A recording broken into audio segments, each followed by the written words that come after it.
പ്രവർത്തകരുടെ മുദ്രാവാക്യം കോൺഗ്രസ് പ്രവർത്തകർ വലിയ ആവേശത്തിലും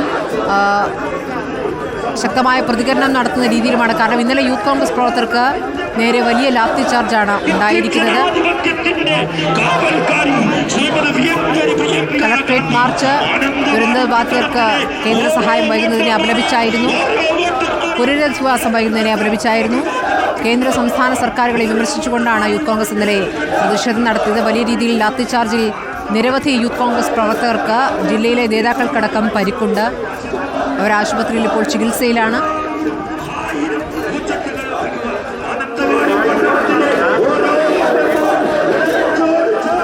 സിനോജ് ഇപ്പോൾ വയനാട്ടിൽ പ്രിയങ്കയ്ക്ക് സ്വീകരണം ഒരുക്കുന്നു. ഇപ്പോൾ ഈ വാഹനത്തിൽ പ്രിയങ്ക പോകുന്നു, ഇടയ്ക്ക് കൈവീശി കാണിക്കുന്നുണ്ടായിരുന്നു.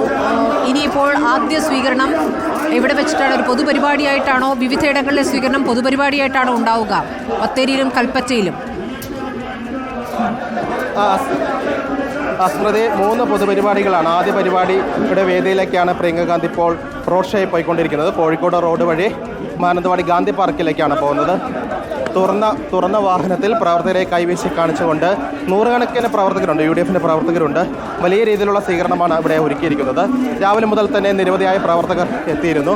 അവരെല്ലാം തന്നെ പ്രകടനമായി പ്രിയങ്ക ഗാന്ധി സ്വീകരിച്ച് ഈ ഗാന്ധി പാർക്കിലേക്ക് വരികയാണ്. അതിനിടയിലാണ് നമ്മളോട് അവർ പ്രതികരിക്കുകയും ചെയ്തിരിക്കുന്നത്. ഇവിടുത്തെ ഈ സ്വീകരണത്തിന് ശേഷം വയനാട്ടുകാർക്ക് നന്ദി പറഞ്ഞ ശേഷം പ്രിയങ്ക ഗാന്ധി നേരെ പോകുന്നത് ബത്തേരിയിലേക്കാണ്. ബത്തേരിയിലും ഇതേ രീതിയിൽ തന്നെയുള്ള റോഡ് ഷോയും നന്ദി പറച്ചിലും ഉണ്ടാവും. അതിനുശേഷം ഏറ്റവും ഒടുവിലത്തെ പരിപാടി എന്ന് പറയുന്നത് കൽപ്പറ്റയിലാണ്. കൽപ്പറ്റയിലും സമാനമായ രീതിയിൽ, അതായത് വയനാട്ടിലെ 3 നിയോജക മണ്ഡലത്തിലും ഇന്ന് പ്രിയങ്ക ഗാന്ധി നേരിട്ടെത്തി നന്ദി സൂചിപ്പിക്കുന്നുണ്ട്. ഇന്നലെ രാഹുൽ ഗാന്ധി ഉണ്ടായിരുന്നു. ചുരത്തിന് താഴെയുള്ള 4 മണ്ഡലങ്ങളിൽ, അതായത് കോഴിക്കോട്ടെ തിരുവമ്പാടി, മലപ്പുറത്തെ വണ്ടൂർ, ഏറനാട്, നിലമ്പൂർ, ഈ 3 മണ്ഡലങ്ങളിലും കോഴിക്കോട്ടെ തിരുവമ്പാടി മണ്ഡലത്തിലും പ്രിയങ്ക ഗാന്ധിക്കൊപ്പം രാഹുൽ ഗാന്ധിയും ഉണ്ടായിരുന്നു. ഇന്നലെ 4 പരിപാടികളുണ്ടായിരുന്നു, ഇന്ന് 3 പരിപാടികൾ. അങ്ങനെ 7 നിയോജക മണ്ഡലങ്ങളിലും പ്രിയങ്ക ഗാന്ധി നേരിട്ടെത്തി വോട്ടർമാർക്ക് നന്ദി പറയുകയാണ്.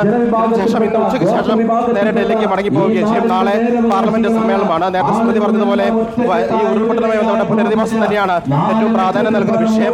ശരി, ഈ പൊതുപരിപാടികളിലും അതിന് തന്നെയായിരിക്കും പ്രിയങ്ക ഊന്നുക എന്നുള്ള കാര്യം വ്യക്തമാണ്. തിരിച്ചെത്താം. പ്രിയങ്ക ഇപ്പോൾ ജനങ്ങൾക്ക് കൈവീശി കാണിച്ചുകൊണ്ട് നീങ്ങുന്നു. പ്രിയങ്കയുടെ വാഹനം